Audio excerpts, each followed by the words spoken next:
Hey, team players. Today we're going to be discussing the Indianapolis Colts and talk about a team that exploded in all of the worst ways.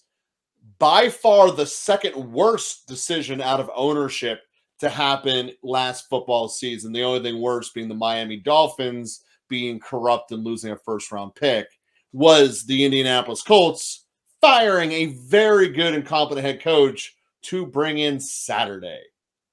Oh, that was ugly. Oh, that was ugly. I Not feel every for weekend you. is great. You guys are some of the best people. Some of our best guests we've had that I love talking to have come from Indianapolis. Saturday was gross. He was a dirty player and he was a bad coach. That's pretty much sums up the analysis. We got to talk about him. But Bob, this was a borderline playoff team 2 years ago with a really good running back. Never really have had the quarterback figured out since Leck left, but they have pieces. You know, middle linebacker gets hurt last year. The turnovers basically stop. Mm-hmm. And when we look at this team moving forward, we now have better growth in our wide receiver room. We bring in McKenzie from Buffalo, who is a significant upgrade over our slot. There are now 3 guys you can say are at least NFL average at receiver at our position. We have a quarterback in Mr. Mudflat, Mississippi, who loves doing play action. And with Jonathan Taylor, nothing is better than handing him the ball off and then chucking it deep. The question I have with this team is, are they going to look, and I think there's a strong possibility of this, are they going to look like the Jacksonville Jaguars of last year? Incompetent coaching gets replaced by competent coaching equals 6 wins. That's my question. Yeah. And with Gardner Minshew at the helm, he can do fun things. They will be a fun watch, much funner watch than last year. But will it translate to victories, particularly given how soft the schedule the AFC South plays? Joe, where this all begins and ends for the Indianapolis Colts is their decision of what quarterback to start.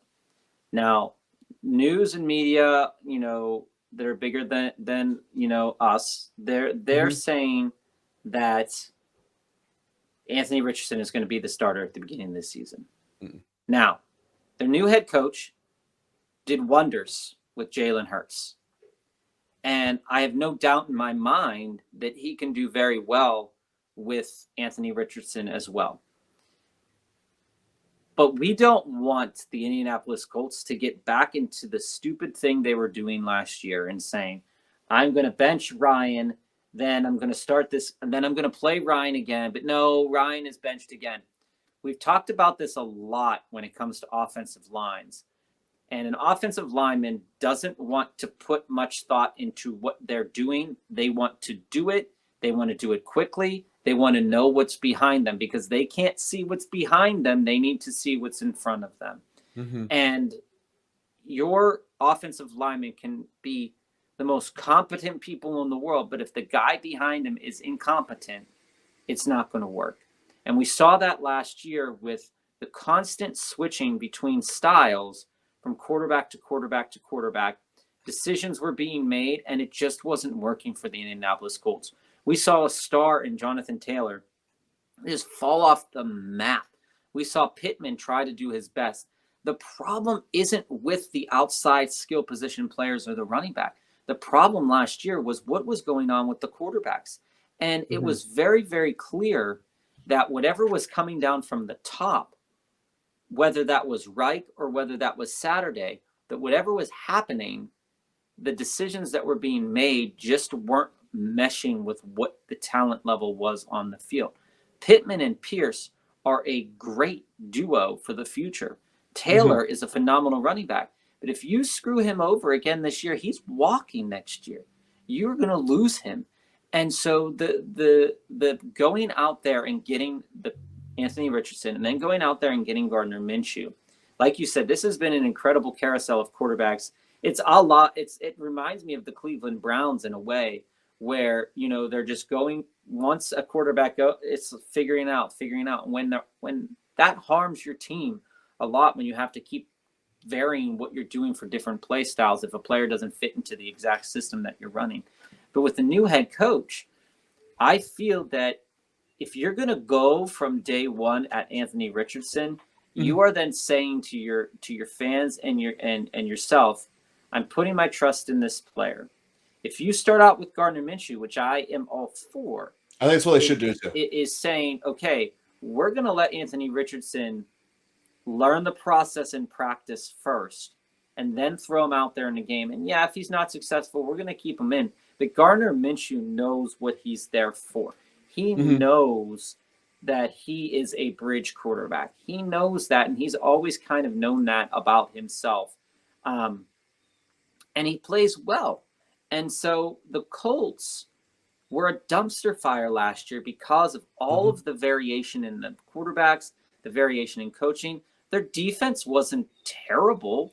It's not. It's got some studs on it. Yeah, it wasn't terrible at all. And so the young players who they drafted in the last few years, they actually played really well. And so if what they decide to do at quarterback, if they keep that decision and they learn from that decision fairly early on, this is a team that we've been dogging the AFC South for very good reason. The odds of the Colts winning this division is plus 550 on FanDuel right now. And so nobody really thinks that this is going to happen. But as you mentioned, going back to your point, I think it's interesting that we could definitely be talking about them come November if the quarterback situation shakes out well, because the pieces are there. And we can't say the same thing about some other teams, but we can about the Colts. It's just that, is the heart there? Is the drive there? Is the passion there? Is the health there? Because when Leonard went down last year, you saw a change in this defense. You did. And, it felt like they were constantly on the field. And the grossest game that I think we've watched all year last year, accounting for everything that we've seen, was the Colts Steelers, which was probably by far one of the most disgusting games to ever watch. And you just wanted the game ESPN knows how to pick them, don't they? You just wanted the game to be over. Yeah. And I just think about that game, and I think about the way that the Colts beat the Chiefs. I mean, we can't say that the Colts beat the Jaguars twice. And they had 4 wins, and 3 of them were against playoff teams. And so you've got to ask yourself, was that, that we don't even have to ask ourselves, that head coaching was bad last year. And I think Saturday had 1 win. And so all those other wins came under Frank Reich. And so that skid at the end of the season, that's all on Saturday. That's all on the quarterback. And I can only imagine what we could be talking about with the Colts had Matt Ryan not had a bad year, had they decided to keep Frank Reich, because it wasn't a bad team on paper, but it was a bad product on the field. Yeah, and to me, this all comes back to the ownership. Once they started losing, they wanted to get Ryan off the field, because just like the Aaron Rodgers contract trade had, if you played X amount of snaps, the Colts had to pay more. The same was true with Matty Ice. And the Colts basically tried to get cheap, and they almost lost their locker room in the process. And I believe that when Leonard went down, that was like all the air coming out of the balloon, and how you saw that happen. And it was really just a situation where the owner made a mistake. He then tried to catch himself, and he just buried it worse and worse. And, the fear, this is my legit fear from someone who teaches business cultures for a living. Did that culture die or not? I believe it didn't. I think that they got a very good selection. And one of the things that I really like is coming in as the new leadership group, he brought his guy. Granted, he couldn't bring Hurts with him from Philadelphia, but he brought Minshew for Minshew Mania. And he knows what he's getting. He has a reliable starting point. The Colts have a great running offensive line. There are first rounders all over the place on it. And by the way, maybe one of the best linemen, period, in Quentin. So when we look at this, incredible pieces. On their defensive line, I love Grover Stewart rather. I think that he might not even be the best one on their team, and I love his game because he's sitting next to the Forrest Buckner. And there is so much goodness in this front seven here. Mhm. And when you look at the division they're in, they're built to beat Tennessee. They're built to beat Henry. You have to be big up front and good at it. And I really like how the team is. I do not expect the Colts at all to have a top 10 pick next year. I expect Miami to. We kind of covered that aggressively. I don't think these guys are going to be flirting with a top 10 pick. I think they are going to be much more likely to competing for the outside playoff spot than they are for the top 10.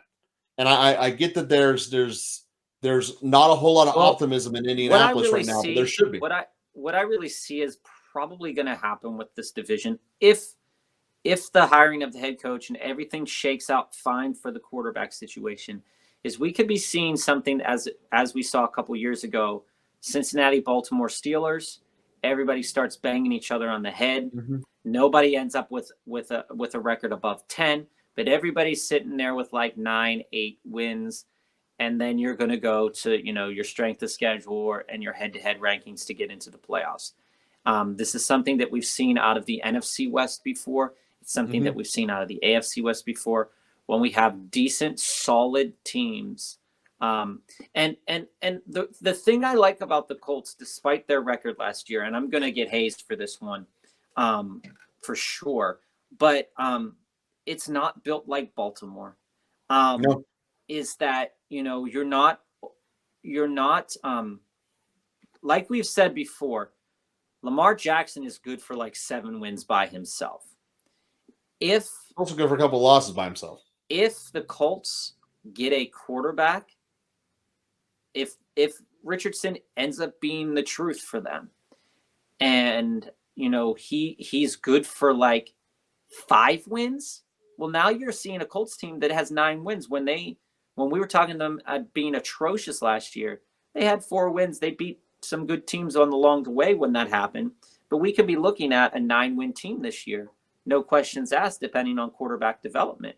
If we don't have quarterback development, like you said, I don't think they're going to be a 4-win team as they were last year, because good coaching should get you above 4 wins, no matter what player personnel you have. Mm-hmm. But we could easily be seeing the Colts at 7, maybe 6 wins. If the quarterback situation works out well, they're going to be battling with Tennessee and with the Jaguars and figuring out who's going to be the top of that division. I don't think I have to squint very hard to see a scenario where Tannehill doesn't come back from his injury, Jacksonville takes a step back, Colts win the division with 9 wins. I don't think I have to squint very hard to see that. No, you don't. And with all these teams in the AFC South, health, as with all teams in every part of the NFL. But these teams, similar to what the NFC North does, and what the AFC North does, beating each other up, beating each other over the head, capitalizing on opportunities. These teams are going to keep themselves out of the playoffs in some respects. Is that, we talked about this in the Tennessee episode, we talked about this in the Jacksonville episode, but a lot of this is head games because the talent level is really there. But Matt Ryan was the biggest one of them all. If he takes himself out of the game, he's going to lose the game. And he's ever going to be tied with that because of the Super Bowl loss against the Patriots. But you take yourself out of the game, you're going to lose the game. And you've got to see, okay, the Colts, now that the culture of the coach has changed, they're not going to be taking themselves out of many games. And the only thing that's going to really hold them back is Taylor going to stay healthy? Is the quarterback situation going to be fine? Is Pittman going to be able to stay healthy? All of these pieces, I think that, like you said, we could be seeing them with a 9-win team. But I think realistically, we're probably going to see the Colts with 7 wins this year. Yeah, I mean, I think that's a fair window for them. But again, I don't see them flirting with the top 5 at all. I don't see, and if they do, Ursay should be forced to give up his team. I mean, I guess that's the kind of stance I have. The number one problem with the Colts last year was Jim Ursay. Yeah, it was.